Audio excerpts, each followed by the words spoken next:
बिरहा जवन हम गावे जात हई जल्दी सब बिरहा हम गाइत नहीं, काहे से कि पूर्वांचल में चाहे चारा ही लोग बैठिए, कहीं का गावा भैया कहीं वीर रस, भोरहरी में का गावा भैया कहीं कांड, तो ई कुल तो हर पोथी पतरा खुलबई नहीं करते। तो बहुत दिन के बाद ये बिरहा हम आप लोगन के बीच गावे जात हई। आशा नहीं विश्वास बा कि बिरहा आप लोगन के बेहद पसंद आई।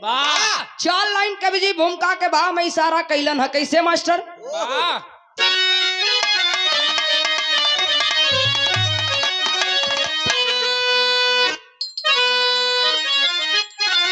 आज जब प्रकृति ने पले पे था पहरा किया तो प्राची चेरो रहा था विरह भाव से,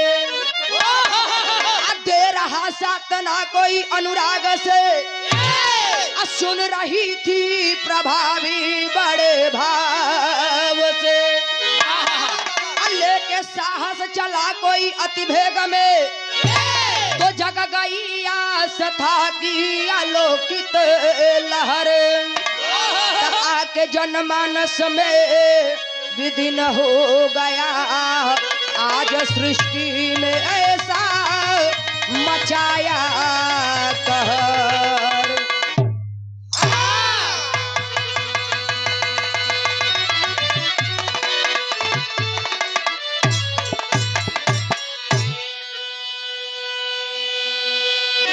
एक लाइन कवि जी कव्वाली के भाव में इशारा कैलन है, कहल जाला सुहागन एक तरह का ना दू तरह का होली। सुहागन होली कैसे? बैठ जा भैया आगे के लगे बैठ जा जड़ात हुआ, जैसे इतना टाइम देहला वैसे तनी से 20-25 मिनट और टाइम दे दा। जइहा लोग मत सुनला, हम हो लोगन के सब रह निकले के बड़ा दूरे जाए के, आज गोरखपुर जाए के, हाँ ऐसे टाइम से निकले के। बैठ जा आप लोग अब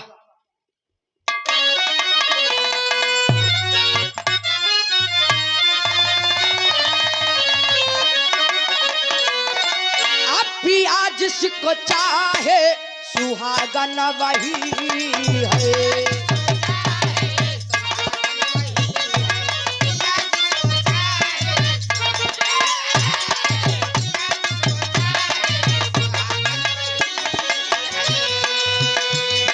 पिया जिसको चाहे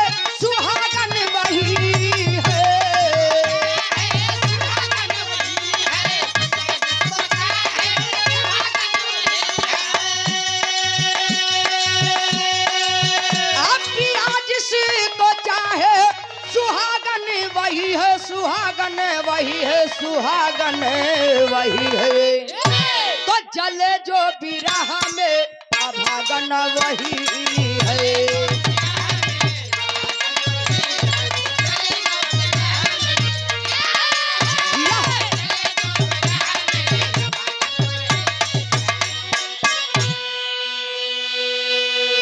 पिया जिसको चाहे सुहागन वही है, जले जो बिरह में अभागन वही है। सुहागन दो तरह का होली, एक सुहागन होली जेकरे जिंदगी में पति के रहतवे ढेर सारा पति का प्रेम और सम्मान बा, उस सच में सुहागन होली। लेकिन जोने मेहरारू के सुहागन रहतवे जिंदगी में पति का कोनो प्रेम कोनो सम्मान नहीं खे, उस सुहागन ना उ अभागन होली। लेकिन ऐसे सुंदर कवि जी भाव में लिखलन, का लिखलन?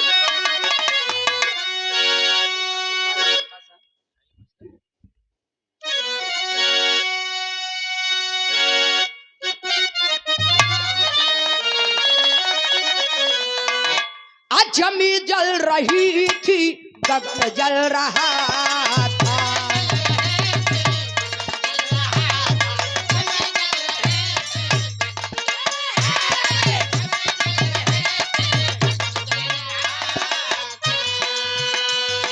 जमी जल रही थी गगन जल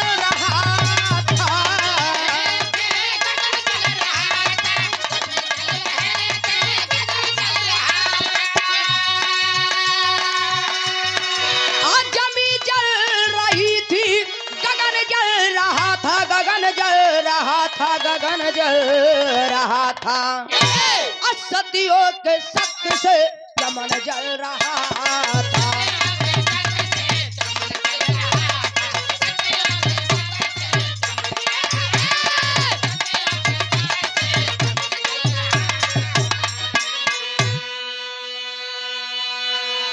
जमी जल रही थी, गगन जल रहा था, सतियों के सत्य से यह सारा चमन जल रहा था। अरे वाह! यही से कहानी का शुरुआत हो गई। कहानी पे गौर करी सभी। अब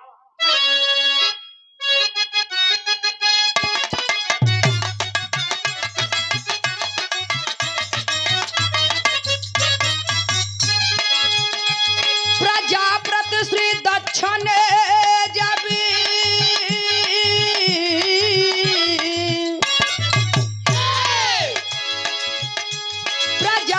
श्री दक्ष ने जब यज्ञ कराया, देकर निमंत्रण देवी देवताओं को बुलाया।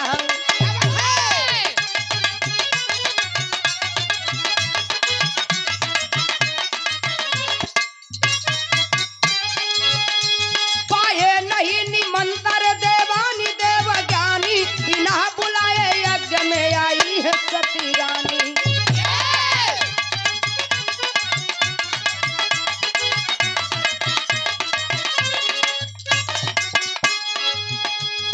सुन करके भोले जी गुस्सिया आ गए हैं, ससुराल बिना नेवता के आ गए हैं।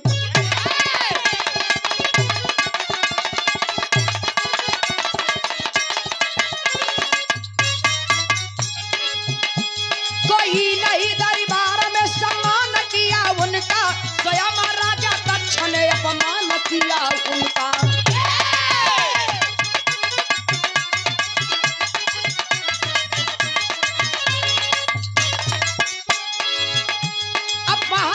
सती को तबाह कर दिया, अपमान पद का सती को तबाह कर दिया, यज्ञ कुंड में खुद के दाह कर लिया।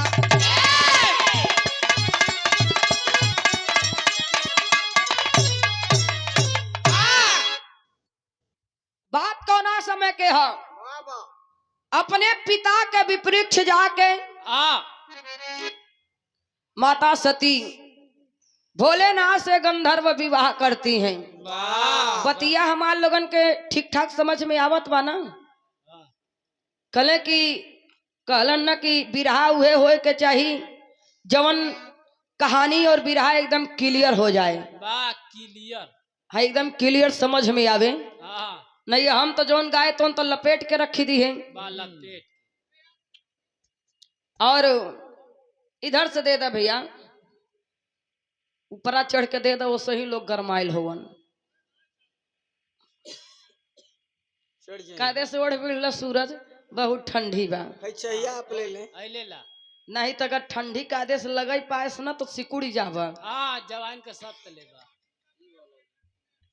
ना, इनकरे बॉडी में दम हो। आपो चाहिए ले गरम हो जाए, बहुत ज्यादा है यार। अरे 2 जने हो जाए। एक ठे और गिलास दो छोटवार, जा रखले रहा पहले। तनी कहानी के समझी। अपने पिता के विपरीत जाके माता सती भोलेनाथ से गंधर्व विवाह करती हैं।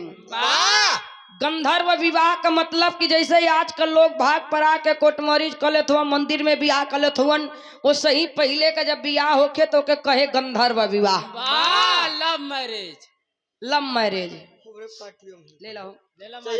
वही बात से राजा दक्ष माता सती के ऊपर बहुत क्रोधित हुवन।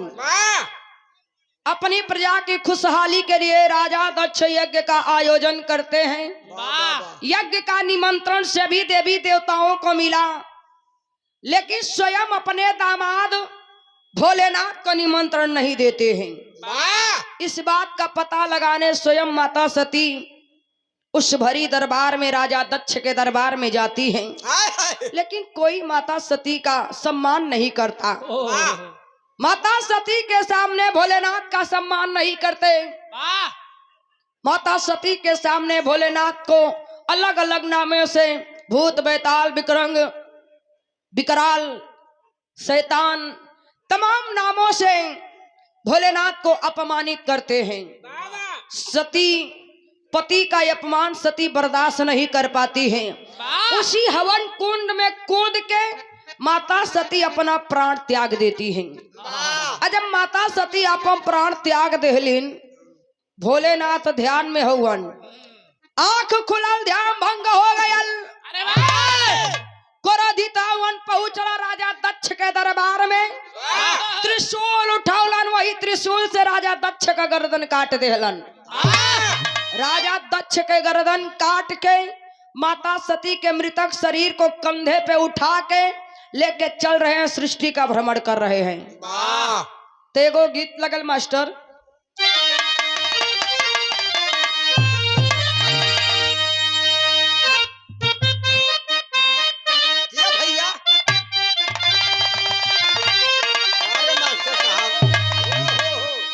बड़ा पुरान गीत है, लेकिन अपने जमाने में एहू का तहलका रहल। अरे वाह, कैसे?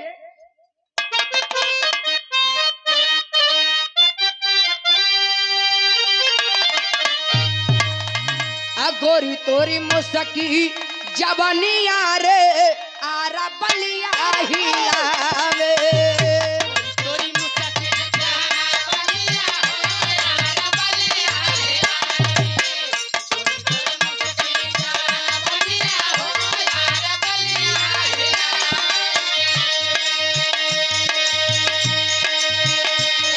गीत के छोड़ा तनी सा भाव पे आवा। सुन के सती के माँ रनवा हो लल इंद्रासन।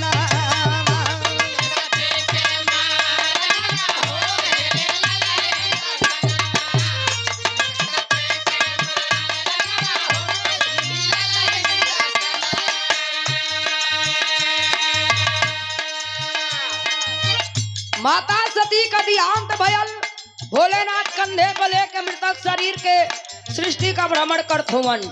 इंद्रासन डोल उठल। विष्णु भगवान ने अपन चक्र सुदर्शन छोड़ देलन। चक्र सुदर्शन जाके माता सती के अंग को खंड खंड में कर देता है। जहां जहां माता सती का अंग गिरता है, वहां वहां देवियों का वास हो जाता है। एक अंग कट के विंध्याचल में गिरा, जहां मां विंध्यवासिनी के नाम से जानी जाती हैं। एक अंग कलकत्ता में गिरा, जहां मां काली के नाम से जानी जाती है। एक अंग कड़े में गिरा, जहां मां कड़े वाली शीतला के नाम से जानी जाती है। एक अंग मैहर में गिरा, जहां मां शारदा के नाम से जानी जाती है। एक अंग जौनपुर में गिरा, जहां मां चौकिया माता के नाम से जानी जाती है। लेकिन एक अंग कहा गयल,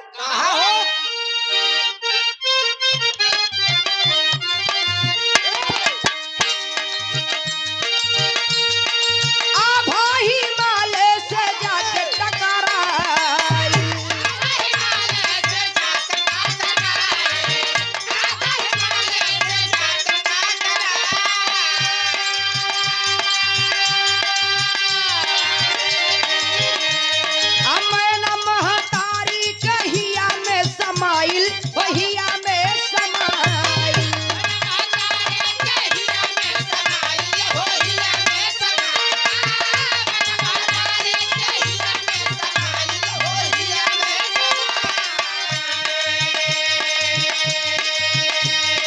भैल पार्वती के जा नमवा हो हिलल इंद्रसनमा।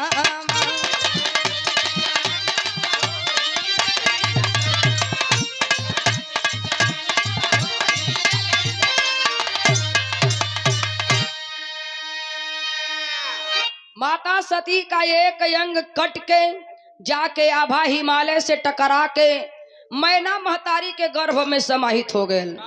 वो गर्भ से जन्म के कर भयल पार्वती के। भोलेनाथ अमर रहला, लेकिन माता सती अमर ना रहली। लेकिन आशीर्वाद रहल, वरदान मिलल रहल। जितना भी रूप सती के होई, हर रूप में पति के रूप में भोलेनाथ ही मिली हम। धीरे धीरे पार्वती सियान भइलिन, जाने लायक भइलिन, जाके जंगल में तपस्या करे लगलिन। भोलेनाथ के बर रूप में पावे खातिर वाह जाके जंगल में तपस्या करे लगलिन। नारद मुनि जात रहलन आकाश मार्ग से, वाह नजर पड़ल ह, अपने ध्यान से देखलन ह, वाह वाह वाह जाके भोलेनाथ से कहला प्रभु हाँ लड़की तपस्या करत बा, तपस्या करत है। आपके बर रूप में पावे खातिर हाँ लड़की तपस्या करत है। हाँ, लड़की तपस्या कर रही है इसमें। हाँ चिंता मत करो, कोई दूसरे का ना होई, हाँ वो जिंदगी भर तोहरे रही। हाँ आजो केहू को जब आज केहू को होए ना देत हुआ हाँ तो जिंदगी भर तोहरे रही, वाह दूसरे को होबो ना करी। हाँ, कसहू मेल मिलाप करैलन, भोलेनाथ मान तो गईलन, वाह मान गईलन। तैयारी होके लगल बारात के, सबके बुला लेहलन, ब्रह्मा विष्णु आ गईलन, हाँ बारात के तैयारी हो गयल, दुल्हा बन के चलन भोलेनाथ। वाह तो गीत बदल गई मास्टर।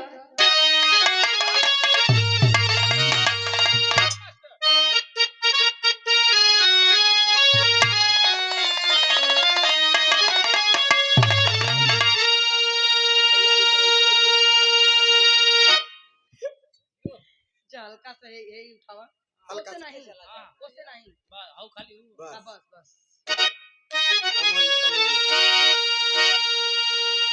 कैसे यही लगने में कोनो लड़का का बियाह भयल है, वाह बड़ा उधाइल है ससुरारी जाए खातिर। हाँ दुल्हनिया मना करे, हाँ गौना के पहले ससुरारी अवल मना बाटे, काहे काहे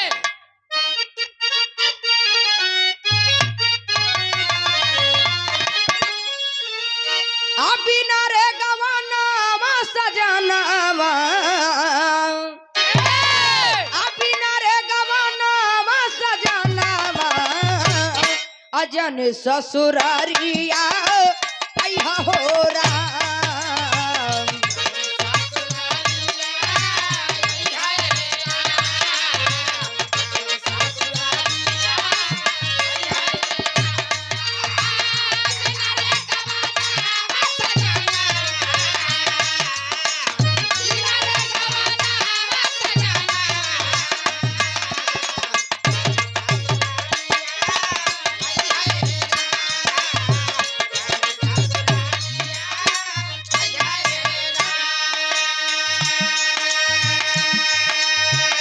भोलेनाथ बारात लेके पहुंचलन, मैना महतारी पर छन करत है। कसहू रात बीतल, विधि विधान से शादी संपन्न हो गई। सवेरे से पार्वती का विदाई करा के लेके पहुंचलन है कैलाश पर्वत पे। शिवाजी से भाई ले मिलाना,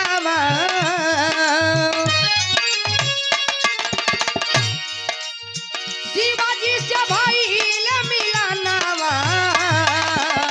गौरा जब गवाना बैली हो राम।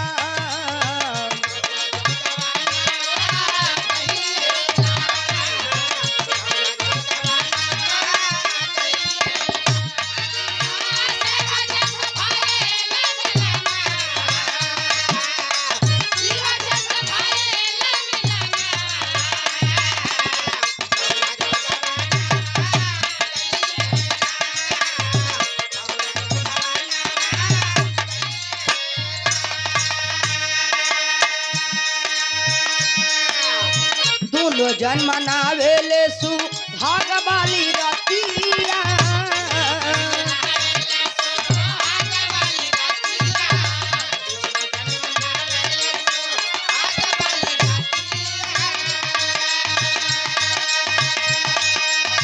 एक में समाई गईली दोनों हो मूर्तिया।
गैली कैलाश पर्वत पे भोलेनाथ माता पार्वती एक दूसरे के प्यार में इतना खो गईलन। वाह जगत के रचैया जगत के पालनहार हाँ सृष्टि के रचावे वाला भोलेनाथ पूरा दुनिया के भुला गईलन। वाह विष्णु भगवान दोबारा अपन चक्र सुदर्शन छोड़लन है। वाह चक्र सुदर्शन जाके माता सती और भोलेनाथ के शरीर को दो खंड में कर देता है। वाह शरीर को शरीर के दो खंड में कर देलन। वही समय प्रमाण मिलल कि लिंग का विस्तार भयल। वाह लिंग का विस्तार भयल। वाह जवन शिवलिंग बना के हाँ। लोग पूजा अर्चना करेला। हमरे यहाँ बाबा महाराज के एक ठे मंदिर है, वहाँ जगह 12 करोड़ रुपया आयल है शिवलिंग बनावे खातिर। वाह मोटवारे और शिवलिंग 12 करोड़ बनावे के है। वाह मोटवारे माटी का शिवलिंग बनावे के है 12 करोड़। बतावा बाहरे योगी जी बाहरे मोदी जी यही 12 करोड़ रुपया कोनो और काम में लगाए होता।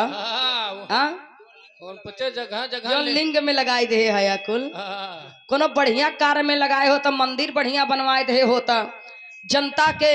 और समझ ला कि भंडारा के आदेश हुआ पूरा एक में जब तक शिवलिंग बने 1 महीना पूरा भंडारा चले चाहे। हाँ। अब भंडारा में का मिला था पता बा? हाँ। कायदे से एक ठे लड्डू पूरा नहीं मिला था। हाँ। इतना तनी सा लड्डू मिला था, इतना तनी सा पंजीरी देते थो। अभी समझ ला कि भोजन मिला था। हाँ। 1 महीना का भंडारा चला था। बाहरे योगी जी बाहरे मोदी जी सामने कभो सार मिलत ना होवन, हाँ। न तो कायदे ले सवाल करी। हाँ। आज गोरखपुर मिले हैं। गोरखपुर में मिली। हाँ। अरे उ सार हुआ रह था कहाँ? अब एक आखे माटी के बने ना है ना ले चली दे तो नहीं सामने सामना कभो जनता से हो। अब तो दोनों मिला, एक खिचुंडा हवा एक खिडड़ी हवा, दोनों आपस में बतियाई है। जवन मामला सेट करे को तो रतिया में सेट कर दी है। हाँ। जवन काम करे के होई नोटबंदी भी रात में भयल। हाँ। जवन काम करे के होई हर काम रात में भयल है। हाँ। में डिसाइड होला लोगन का। उहे कहती ना कि दोनों आपस में बतियाई हैं और रात में अलाउंस कर दी हम। हाँ। रात में बतावा ये सब का हम जोने समय सुने हमें तो विश्वास नहीं होता रहा कि 12 करोड़ रुपया केवल 12 करोड़ शिवलिंग बनावे खातिर आई बा। वो मट्टी का हो, हाँ हो माटी का। बस एक चीज बने। गांव के लोग जात हुवन, लड़किन बुलाए के ले जात हुवन, औरतें जाके सच्चाई हमारे गांव में हाँ। सच्चाई है। माटी का शिवलिंग बना तो लोग के जौन थोड़ा बहुत रुपया जौन देखो तो दी है, बाकी प्रधान जी हजम करके रख ली हैं। अरे बाप रे बाप। वो गांव के कन्यान के बुलावा जाए उ लिंग बनवाए बदे। मठाधीश हुए न प्रधान जी हुवन। लेकिन हम तो कहिला भैया चाहे प्रधान जी होखा और चाहे एक आम इंसान होखा, कभू केहू का हक मारे न चाहे। जे दूसरे का हक मारे उस समझ ल जिंदगी भर भोगे। वाह। अब हमारे यहाँ प्रधान के बात चलत लोग तो लोगन के बाद में बताई हाँ, का स्थिति है। पहले आवा बिरहा पे। अब सतयुग के बाद तो हो गयल, अब तनी त्रेता में आवा। त्रेता में का होता गीत बदल गयल।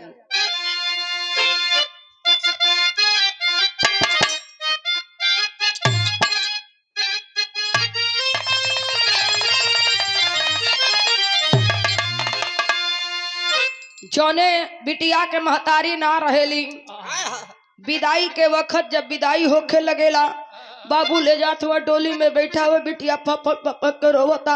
आज अगर हमार माई होती तो कहती कि ये चीजिया कह के बाबू से दिलवा देना। रोवे रो के कहे का कहे,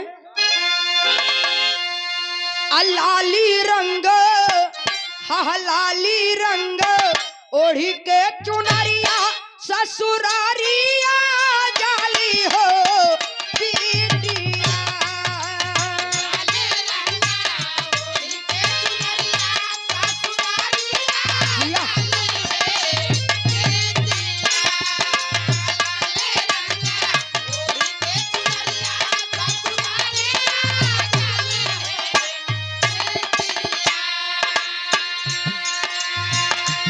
देखी कवि जी लिखत हवन सिया जब हाँ सिया जब गई बिया बनवा अपमानवा कैले हो प्रभु जी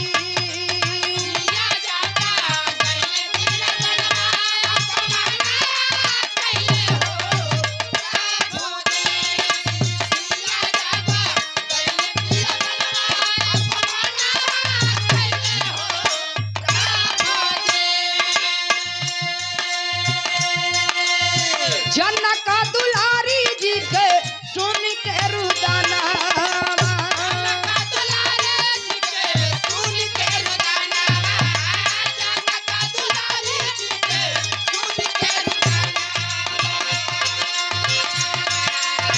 हिया में समाइल तू धरती माया नामा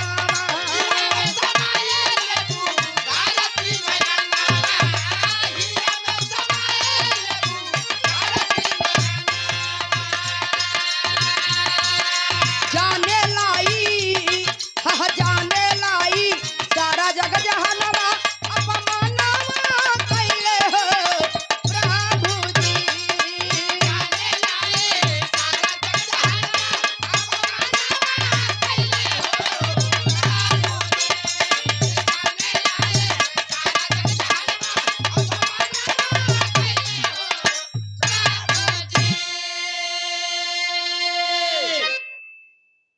माता सीता कवो समय मर्यादा पुरुषोत्तम राम त्याग कैलन जोने से मैं माता सीता गर्भ अवस्था में रहले सबसे ज्यादा पति के आवश्यकता होला ओ समय एगो धोबी के ताना मरले पे मर्यादा पुरुषोत्तम राम सीता का त्याग कर देलन जंगल में जाके माई सीता याद करके रोवे कि ए माई यहाँ का तकलीफ बर्दाश्त नहीं के होत मन तक करत ह कि धरती फट जात हम यही में समा जैती लेकिन कहानी में एक अलग मोड़ आयल माता सीता का दुख तो अलगे है लेकिन राजा दुर्पत जंगल में शिकार खेले गयल हुवन राजा दुर्पत जंगल में शिकार खेले गयल हुवन शिकार खेले में मन ना लागत ह वही जंगल में स्थान खोजे लगलन एगो बढ़िया सुरक्षित स्थान पौलन वही जगह बैठ के राजा दुर्पत तपस्या करे लगलन तपस्या करत राजा दुर्पत के कई वर्ष गुजर गयल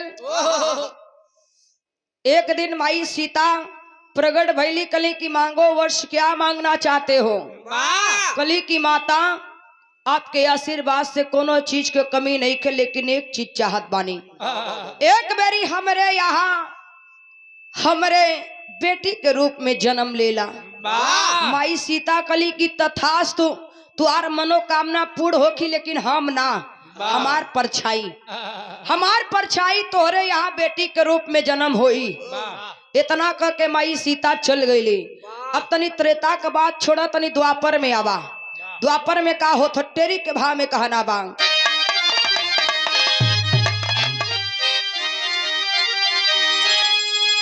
शहनाई किसने छेड़ी बेसुरी शहनाई किसने छेड़ी बेसुरी नभ में छिड़ी लड़ाई अंबर में हर्षाई हर्षाई नभ में छिड़ी लड़ाई अंबर में हर्षाई शहनाई किसने छेड़ी बेसुरी सीता जी का दिहल वरदान अब सच होखे वाला है सच भयल कैसे चौक के भाव में कहना बा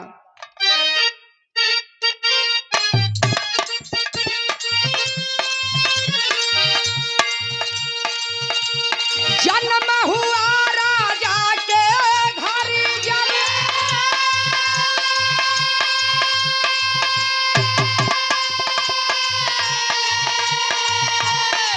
सीता जी लिहली अवतार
नष्ट हो गयल। वाह राजा दुर्पद के यहाँ एगो बेटी का जन्म भयल, जोने बेटी का नाम रखले द्रौपदी। वाह धीरे धीरे द्रौपदी जब सयान भली, द्रौपदी इतना बलवान रहली, हाँ इतना बलवान रहली, वाह वही सब देख के राजा दुर्पद कहले कि हमके अपने बेटी के जोगे बर चाहिए। वाह राजा दुर्पद स्वयंवर रखलन। वाह स्वयंवर का शर्त रहल, नीचे खौलत तेल है, वाह ऊपर एगो मछरी टांगल है। वाह नीचे खौलत तेल में देखे के है, अब मछरी के आँखी में बाण मारे के है। वाह का मारे खो कबो कबो हम सोचीला हाँ कि तुम्हारे लोगन के चक्कर में हमार न जुबान लड़खड़ा जाए, हाँ कि बाण के जगह कुछ और निकल जाए। हाँ अरे कुछ मत निकाला भैया, रात हो गई। मछरी के आँखी में बाण मारे के है। अच्छा अब समझला? हाँ, समझ गया बाण। वीर से वीर धुरंधर, अरे वाह जोने के भुजा में ताकत ना है, अरे जंघा में जोर ना है, शरीर में जोर ना है, वो कुल इकट्ठा भयल हवन। खंगुड़ बांगुड़ सब वो कुल इकट्ठा भयल हवन। अजमाली अजमाली हो सकेला कि लहान हमारियो लह जाए। सब बारी बारी से अजमौलन, लेकिन सब पीछे हो गए। अब अगवा के आयल है हो धनुहाधारी अर्जुन मुरली मनोहर। अला ए पिटा दे, हट हट हट हट मत बजाओ, मत बजाओ जो घरे। ए ओके का करत हुआ? हाँ यार हम बिरहा के बात बताओ। ऐसा बात है, हटाई के बेनी के बैठा देबो। हाँ अच्छा हम हटाते तब हम हटाते ला ज्यादा ज्यादा ज्यादा इज्जत का बात है। आओ कला की हटा सा हाँ एगो नंबर दे दा अर्जुन के। वाह राजा से कहत हुवन, हाँ धनुष बाण उठौलन, आदेश पौलन मुरली मनोहर का। वाह एक बेरी हऊ मछरिया के देखलन है, हाँ एक बेरी जो खौलत तेल है वो के देखलन। वाह निशाना साध के मरलन, बाण लगल मछरी के आँखी में। वाह स्वयंवर जीत गईलन। अर्जुन स्वयंवर जीत के द्रौपदी के दुल्हन बना के लेके अइलन। कल की ए माई देखा तोहरे खातिर कुछ ले आइल है। वाह माई कली की जवन कुछ ले आइल हो खा पांचों में बांट ला। वाह ये पांचों में बाटला। बड़ा खुश। अरे हमके द्रौपदी समझत हुआ? हाँ ती दुशासन हुआ। हाँ मैं द्रौपदी समझत हुआ। हाँ। समझ द्रौपदी ना है, समझा? प्रीतिपाल है। हाँ ये साले दोनों दुशासन। पूरा तो कई दिन चिल्लावा। हाँ कहाँ हो रबू? घरे की यही टीम। अरे मतलब घरे में इन्हें उड़वावे। यहाँ के बात है यही जब मारब के घरे मारब। हाँ इन्हें उड़वावे बदे ज्यादा तैयार होथन सब। आदत खराब हो गई है। हमें प्रीतिपाल के जगह द्रौपदी समझ लेते हैं। हाँ बात वहाँ क्या? पंचाली हो गई, 5 पतियन का पत्नी हो गई द्रौपदी। वाह हर दुख सुख में 12 वर्ष का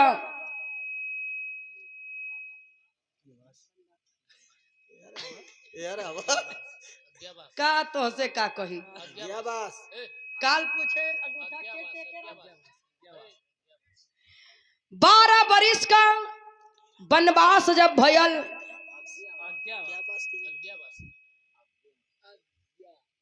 चलो हो गया जाही जौन रहा हो। हम जौन कहे को भाई कह भाई 12 वर्ष के वनवास हमारे तरफ से, अज्ञातवास तोहरे वाज लगता। ठीक है यार। पतियन का साथ दे के साथ में द्रौपदी भी गईली। वाह धीरे धीरे समय बीतल। वाह 5 पांडव अपन राजपाट कौरव के हाथ हार गईलन। वाह दुशासन द्रौपदी का चीरहरण कैलस, वही समय प्रण लेहली। वही समय द्रौपदी प्रण लेहली। प्रण का लेहली?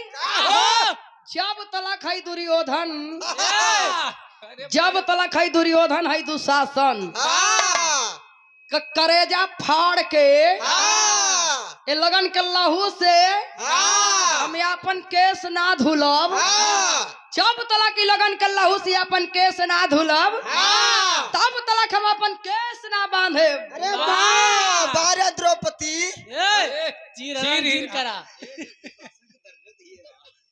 तो चीरन तो होबे करी। ये हो जाए तो हम हऊ बाबू जमाने के द्रौपदी ना है, हाँ यह जमाने खैहू हम ए जमाने के है। हम तुहा लगन के चिरहरण कर दे। हम सोचे को जब वाले द्रौपदी हो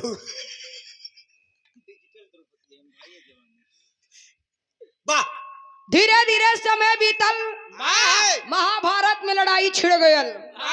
और जब महाभारत में लड़ाई छिड़ गयल कड़े घायल होके जमी पे गिरल बा। परीक्षा लेवे खातिर मुरली मनोहर गईलन। आवाज देते हैं भिक्षाम देही ना तकलस। पुनः आवाज देते हैं भिक्षाम देही। नजर उठाता है देखता है ब्राह्मण का रूप बना के गल होवन। ब्राह्मण देवता मेरे पास क्या है, मैं क्या ही दे सकता हूँ। कले कि अब भी तुम दान दे सकते हो, तुम्हारे पास ये सोने का दांत है, इसे दान कर सकते हो। कले कि तनी सहो ईटवा दे दा, दतवा तोड़ के हम दान दे दी। कले कि मैं तुम्हारा नौकर रही हूँ, अपने से लेके तोड़ो दांत। घिसक के लेके दतवा तोड़ के देवे लगलक मैं जूठा दांत नहीं लूंगा। धनुष बाण कड़े उठाता है, धनुष बाण यही चलौलन बाण गंगा निकलल, वही में दांत के धुल के दे देलन। यही आगे बढ़े लगलन पैरवा से पहचान ले हो तो छलिया होगा, तू तो छलिया होगा। छल से आ गईला, फिर आ गईला छल करे। वही समय खुश हो के दर्शन देहलन, आशीर्वाद देवे चलना तो जाके द्रौपदी हथवा के पकड़ ले ली। अरे एके वरदान देत हुआ, अरे एके वरदान देत हुआ, ये तो हमारा रसीला दुश्मन है। हथवा पकड़ ले ली। तब हल का आल्हा के भाव में कहना बा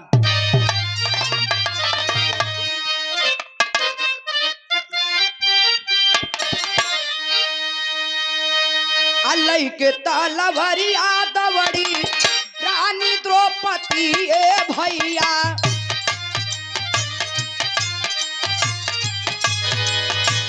कृष्ण भगवान ली है कड़िया के बचा।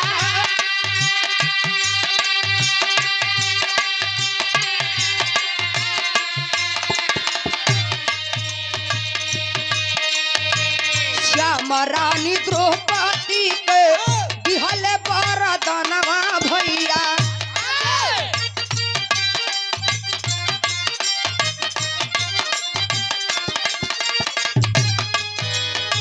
सुन सुन बहिनी तानी बतिया हो हम।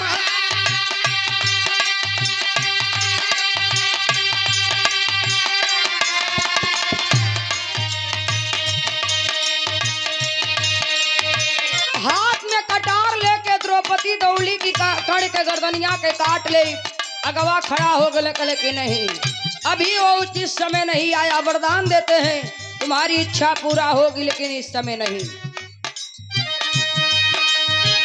कल युग में हो ही जब धीर से जन्म भैया।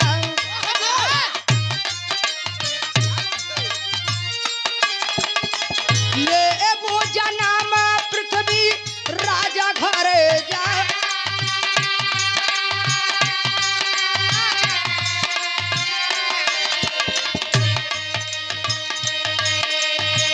ब्याहन के आई है जाबा ब्रह्मा पालवा नवा भैया।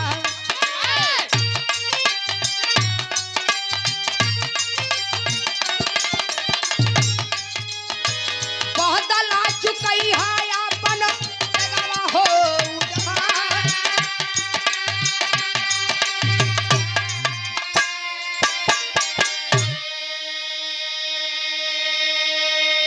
कहले कि मनोकामना तुहार पूर्ण होखी, लेकिन ए समय ना। वाह अब द्वापर के भी बात छोड़ा, हाँ कलयुग में आवा। सतयुग हो गयल, त्रेता हो गयल, द्वापर हो गयल, अब कलयुग आवा। वाह वाह कले कि तुहार मनोकामना पूर्ण होखी, लेकिन ए समय ना। है बतौलन कि तुहार जन्म कलयुग में पृथ्वीराज के बेटी बेलवा के रूप में होई। वाह अहे कण का दूसर जन्म हाँ पृथ्वीराज के बेटा हाँ ताहर के रूप में होई। वाह वही समय तुहार मनोकामना पूर्ण होखी। हाँ प्रमाण मिलल द्रौपदी का दूसर जन्म यही कलयुग में पृथ्वीराज के बेटी बेलवा के रूप में भयल, वाह और वह कण का दूसर जन्म पृथ्वीराज के बेटा ताहर के रूप में भयल। वाह ब्रह्मा महोबा से चलन शादी रचावे खाती बेलवा से दुल्हन बन के बैठल रहली बेलवा। धोखा में जाके ताहर पेटवा में छुरा घोप दिलन। वही धोखा में ब्रह्मा का मौत हो गयल। जवन दुल्हन बन के बैठल रहली बेलवा, हथवा में कटार लेके घोड़ा को घुड़सवारी क के जाके ताहर के गर्दनिया के काट लेली। वाह ताहर के गर्दनिया के काट लेली। यही कलयुग में चिता लगा के बेलवा सती हो गई। वाह जवन पति बने वाला रहला ब्रह्मा के लेके, यही कलयुग में सती हो गई। तब प्रमाण मिलल, कहना बा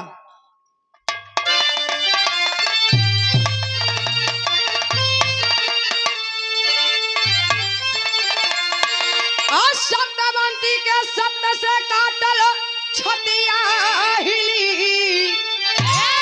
सत्यवंती के सत्य से काटल छतिया हिली। त कापल बाटे अब जगतिया हिम्मतिया हिली।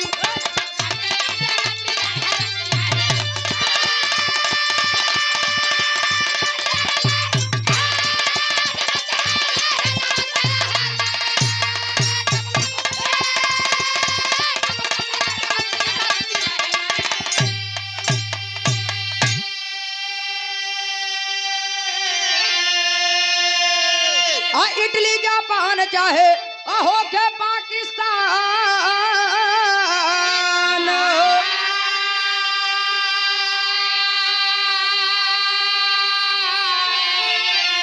अब वही दिशा दुनिया में आवेला भूकंप हो।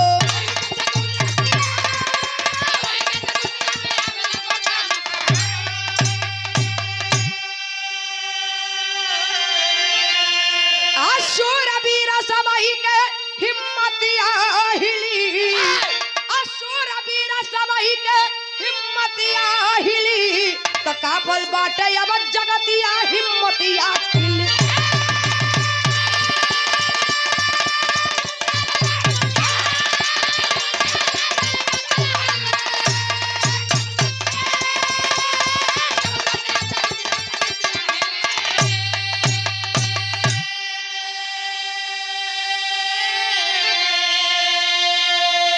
प्रमाण मिलल, चौने समय पति बने वाला रहला ब्रह्मा के लेके बेलवा सती हो गई। वही समय से प्रमाण मिलल, भूकंप आवे शुरुआत हो गयल। इटली जापान अमेरिका पाकिस्तान वही समय बड़ा जोरों से झटका लगल। लोग देखले भी रहला, पत्रिका के माध्यम से दिखावल गई रहल। कहाँ कहाँ तो बहुत ज्यादा तहस नहस हो गई रहल। प्रमाण मिलल वही समय। आखिरी प्रमाण में गुरु घराने का परचेवा कहनावा। अब पत्तू गुरु बिहारी 6 बार डूब गए हैं गम से।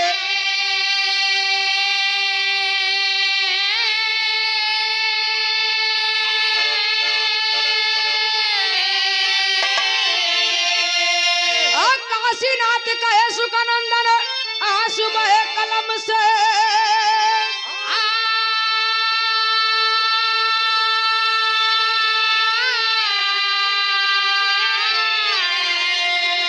असहनाई किसन छेड़ी बेसुरी, असहनाई किसन छेड़ी बेसुरी। प्रीति इंद्रवीर के रक्षक शारद माई हो सहनाई किसन छेड़ी बेसुरी।